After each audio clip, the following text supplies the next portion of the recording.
वाटलं नव्हतं की इतक्या घाई गडबडीत पण आमचं इतकं छान शूट होईल. खूप दिवसांपासून माझं चाललं होतं की महाशिवरात्रीबद्दल शूट करायचं, पण आवाजामुळं तुम्हाला समजलंच असेल की मी आजारी होते.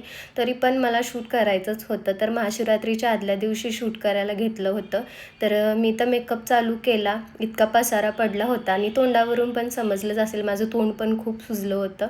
तर मी मॅजिक कोन आणला होता, पण त्यानं काय माझे हात रंगले नाहीत. त्यामुळे वरून मी लिपस्टिक लावत होते. हेल्पसाठी पण कोणीच नव्हतं. मी एकटीनं सगळं माझं स्वतःचं आवरलं होतं हेडसकट. तर लोकेशनवरती पोचलो, भावाला घेऊन गेले होते. शूट हे बहे इथे रामलिंग बेटावरती केलं आणि हे शिवलिंग पण मी रेंटनं घेतलं होतं. आणि तिथं लोक पण जमा झालेलीत की काय चाललंय. त्यांना वाटलं की इथं मालिकेचं शूटिंग चाललं होतं आणि शूट इतकं छान झालंय.